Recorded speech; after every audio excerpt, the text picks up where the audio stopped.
Hello everyone again. It's Lies here for another episode of Peter's Cancer Journey. So at the end of March you had your first scans, Peter, since the diagnostic scans. What was the outcome of them? Yes, that was such a relief to have the scans, which we had in the middle of March, and then a couple of weeks later I got to see the face-to-face, the oncologist. And of course, when you go and see him, he actually has access to both the scans themselves and the radiologist's report, which is a breakdown of what's happened basically between these scans and the previous scans. They don't compare back to the start, but of course I've got all these, so I've started to work out some numbers about how the tumours are shrinking, and we'll talk about that later. But it's obviously phenomenal, and anybody who's going through cancer that has scans, whether you've had cancer in the past and you're having a scan every year or something, it's really quite worrying until you actually know the result. Anyway, so in this case, they were shrinking. So this means that the Tagrisso, which started in the final third of January, in the middle of March is showing shrinkage, which is exactly what the drug should do. There are a proportion, not very large, thank goodness, proportion of patients that don't respond at all to Tagrisso. So this is good news. So I'm on a journey where the tumours are all shrinking. So the main one that I've measured it with the whole way through was the one that caused me all the problems to start with, which is the one at the base of the brain in the cerebellum, which was, turns out, 27 millimetres at the start, and this is down now to about 13 millimetres. So in volume terms, this has come down by a factor of 8. That's really great news. This also means there's less pressure in my brain, so that my balance should gradually improve. But then also, I think from that time onward, your whole health and fitness really started to be on an upward trajectory again. I mean, a lot of that was by your own hard work. You started running again, and really working on your fitness. Yeah, so it's important to me. I only started running about 3 years ago. Don't know, in which I hated to start with. As I've just been out for lunch with somebody who hating running at the moment, but is hoping she can get to the point where she loves it. And she's in for a 10k in a couple of weeks' time. She's going quite fast, couch to 10k she's working on. So I started running again. I hadn't run since the 28th of December actually, so this is about 4 months. And I couldn't run, even 500 metres was difficult. So I got myself up to 1500 metres in one go before having to give up, mainly because of either too tired or heart rate too high or something, or breathing too fast. I couldn't get any further. But of course I'm aiming to get back to 5Ks and park runs. A few other side effects though. I had a really strange bout of about a month of hand cramps in both hands, not so much in the legs, a few legs, but mostly hand. They were really strange because once it's cramped, I couldn't pick up a cup of tea, I couldn't pick up a pen, I couldn't even use a keyboard. So that was difficult. But there was a shortness of breath, and the more worrying one of all, it was an irregular and commonly too high a heart rate. We had one day, Lisa and I were together, where my resting heart rate was over 100. So my resting heart rate before I got cancer was about 52, 53, and this was over 100. And so of course as soon as you start moving, you're up to the 130, 140. That was really a very worrying day that time. We also got the chance together to get away. So we went to a little known island called La Gomera on the Canary Islands, which is just basically a chunk of volcano which you can't walk on the flat anywhere, and that was really great. We walked together most of the time. Occasionally Lisa, who's obviously very much fitter than me at this point, did some walking by herself. We had a really great break there. I strongly recommend for anybody who's interested in walking and hiking La Gomera.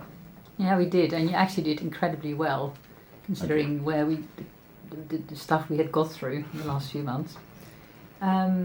So these scans we've already talked about, they happen every 3 months. So we're now up to the next ones in June, and they continue to show shrinking of the tumours and no new ones developing. Exactly. Can you tell us a little bit more about what happened to the tumours? Yeah, so some of the tumours they couldn't see any longer, and I've since found out that tumours, once they get below about 2 millimetres in diameter, which doesn't sound very big, the resolution of the scans that they're using, the MRI and CT, these are with an injection, gadolinium for the MRI, I think, and iodine for the CT scan to enhance them, so can't see them. So at this point, some of the tumours are disappearing. Clearly not the big one in my brain, nor the lung one nor the liver one.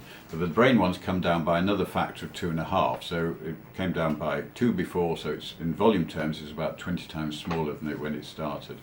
Primary lung tumour is now down by a factor of 4. So this is an area of, if you can see my fingers here, about this big, getting down to about this big, and since then it's got smaller, and the liver one's got smaller as well. I also had an echocardiogram because there was some concern about my heart. That proved to be okay.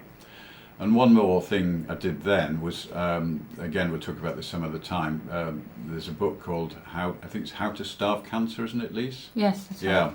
And from that is an organisation in London that's been using some of that knowledge from that book. That's a British lady that's written that, and they're recommending certain things. And the one that I caught my eye, having done a bit of research myself, was metformin, which you may have heard of if you know somebody who's diabetic. So type 2 diabetes, and it's been around for many, many years. And there is quite a lot of research that says that the mutation that might happen when people like me are on what's called a TKI, which is a tyrosine kinase inhibitor, can be delayed with metformin. So I went on to a relatively low dose of metformin. It also, as it turns out, has got some potential anti-aging properties, but there's no proof there, but there is a little bit of knowledge. And then we then came to the summer, and we were very lucky to be invited along to the BTOG conference. And you better tell everybody what BTOG is. So BTOG is the British Thoracic Oncology Group. And I was invited by the chair of the charity associated directly with my mutation, which is EGFR positive. And so I went along with her. And it was a very interesting conference. There were 9 or 10 patient representatives, and there were probably about 180 medics of various sorts from throughout the UK.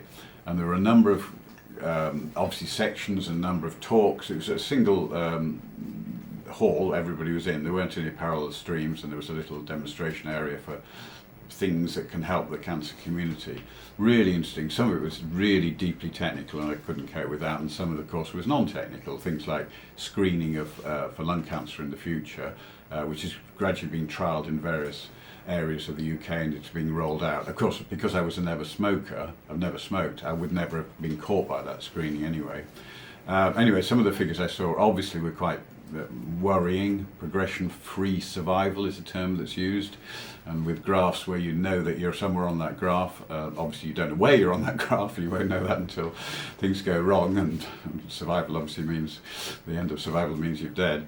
But I learned a huge amount from that. I also got the chance to both talk to my oncologist who's on the board of that, and my respiratory consultant who'd done the biopsy separately. So that was both Robin and David I spoke to at length. And then afterwards we got the opportunity to have a dinner, meet some of the patient representatives around the country, very interesting that, and then dance. So there I was dancing with my oncologist, which is rather unusual to say the least. Anyway, I think we'll finish there for this episode, and I'll speak to you again soon. Thank you very much.